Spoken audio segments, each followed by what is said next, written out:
Hello नमस्कार। एक important topic पे हम लोग डिस्कस करने जा रहे हैं और ये टॉपिक है अल्जाइमर डिजीज। वाणी बत्रा इनको एक एक्सट्रीमली रेयर कंडीशन हुआ था जिसको कहा जाता है जुवेनाइल अल्जाइमर डिजीज, जिसको हम जुवेनाइल अल्जाइमर भी बोलते हैं, जो कि बहुत एक एक्सट्रीम कंडीशन है। एक्सट्रीम क्यों है? क्योंकि ये जो कंडीशन है अल्जाइमर डिजीज, ये 65 ईयर्स की एज के बाद हमें देखने को मिलती है, वो भी ओल्ड पर्संस में हमें देखने को मिलती है। लेकिन अगर 65 की एज से पहले अल्जाइमर आता है तो उसको बोला जाता है अर्ली ऑनसेट ऑफ अल्जाइमर।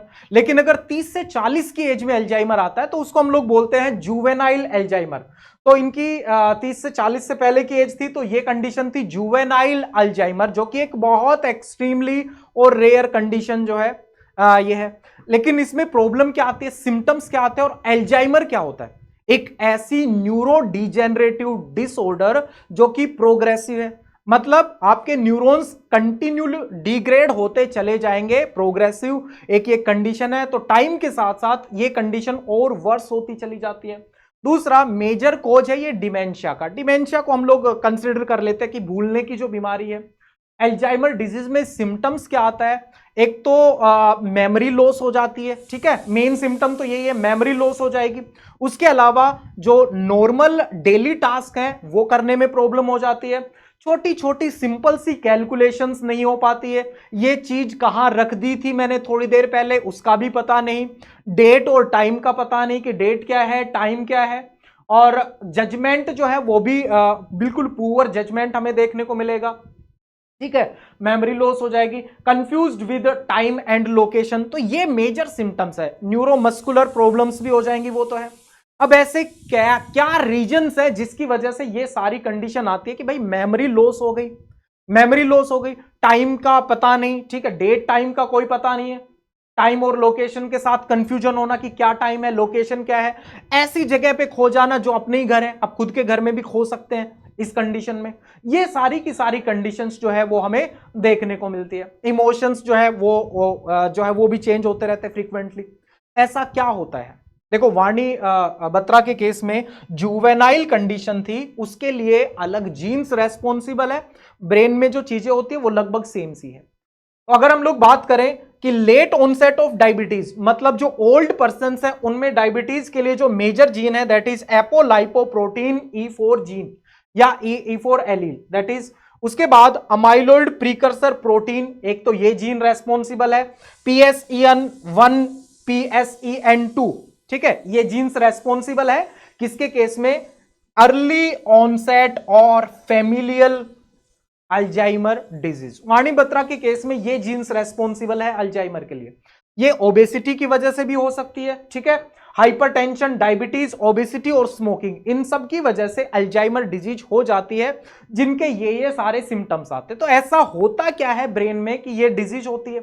देखो, ये एक कंडीशन है और इस कंडीशन को मैं शो कर रहा हूं। हमारे ब्रेन में अमाइलोइड प्रीकर्सर एक प्रोटीन होता है, अमाइलोइड प्रीकर्सर प्रोटीन, और इसको यूजुअली कट करने का काम एक एंजाइम का होता है जिसका नाम होता है अल्फा सिक्रिटेज।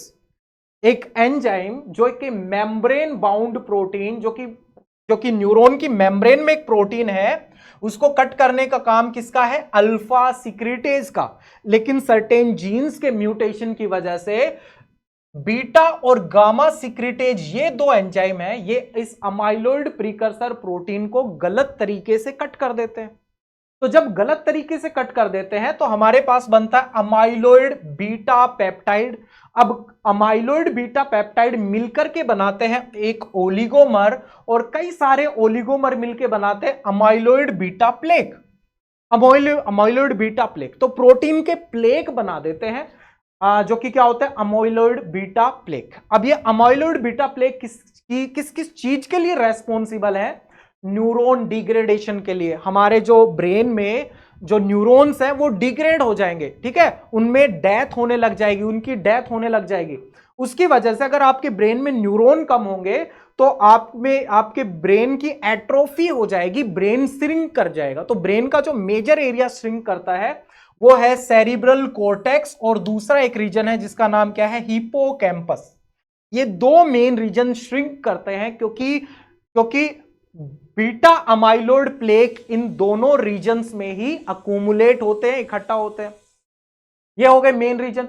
और ये बीटा अमाइलॉइड प्लेक मैंने बताया कि भाई एक तो ये न्यूरॉन्स को डिजेनरेट कर देंगे, आपकी जो नर्व सेल्स हैं उनको डैमेज कर देंगे, उसके अलावा और क्या करेंगे, आपका जो ब्रेन में कम्युनिकेशन है, न्यूरॉन टू न्यूरॉन कम्युनिकेशन, उस कम्युनिकेशन को डिस्टर्ब कर देंगे, आपके ब्रेन में इंफ्लामेशन और ऑक्सीडेटिव स्ट्रेस को ये कॉज कर देंगे, ठीक है। और जो साइनेप्स है उसको ये ब्लॉक कर देंगे। साइनेप्स का मतलब एक न्यूरॉन से दूसरी न्यूरॉन जो है, वह जो उन एक न्यूरॉन से दूसरी न्यूरॉन के बीच में जो कम्युनिकेशन है उसको ये क्या कर देंगे, ब्लॉक कर देंगे। It interfere with memory formation, memory की फॉर्मेशन नहीं होने देंगे, जो ऑलरेडी मेमोरी है उसका भी लॉस होता चला जाएगा। अल्टीमेट एपोप्टोसिस होगी न्यूरॉन्स में, ब्रेन श्रिंक हो जाएगा, ब्रेन छोटा हो जाएगा, ब्रेन एट्रोफी हो जाएगी, ठीक है। ये कंडीशंस जो है एल्जाइमर डिजीज में देखने को मिलती है। उसके अलावा भी एक प्रोटीन है जिसका नाम क्या है, टाउ प्रोटीन। आप देखो जो प्लेक बने हैं, अमाइलॉइड बीटा प्रोटीन के प्लेक बने हैं वो सेल्स के बाहर बने हैं, और टाउ प्रोटीन हाइपर फोस्फोराइलेट होके उसमें ज्यादा फोस्फेट ग्रुप ऐड होके वो क्या बनाते हैं, न्यू फाइब्रिलर टेंगल्स की फॉर्मेशन करते हैं। ये न्यू फाइब्रिलर टेंगल्स जो है ये इस न्यूरो नर्व सेल्स को क्या करवाते हैं, इसको भी डिजेनरेट करवा देंगे, डिसइंटीग्रेशन करवा देंगे साइटोस्केलेटल का। न्यूरॉन में जो साइटोस्केलेटन होंगे उसको डिसइंटीग्रेट करवा देंगे और अल्टीमेटली न्यूरॉन की डेथ। तो दो चीजों की वजह से यहां पे न्यूरॉन की डेथ हो रही है। तो क्या इसका कोई इलाज है? इसका कोई भी इलाज नहीं है, बल्कि सिर्फ ये किया जा सकता है कि सिम्टम्स को कम किया जा सकता है, लेकिन इलाज नहीं है इसका कोई भी। हाँ, लेकिन अगर अर्ली एज में डिटेक्ट हो गया तो मोनोक्लोनल एंटीबॉडीज के थ्रू इसका जो है उसको कंट्रोल किया जा सकता है, जैसे कि एडुकेनुमैब, ये एक मोनोक्लोनल एंटीबॉडी है, ठीक है। सेकंड है लिकानीमैब, ये भी एक मोनोक्लोनल एंटीबॉडी है, इसके थ्रू इसको ट्रीट किया जा सकता है, और ये रिसेंटली डिस्कवर टेक्निक है। तो एल्जाइमर का कोई इलाज नहीं है, बस उसके सिम्टम्स को हम लोग स्लो डाउन कर सकते हैं।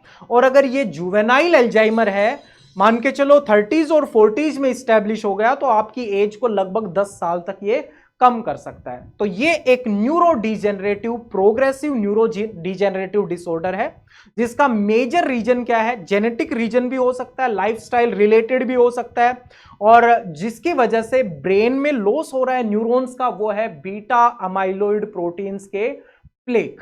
Okay, hopefully this information is helpful for you. Thank you very much. मिलते हैं इसी तरह की किसी नेक्स्ट वीडियो में। Thank you very much.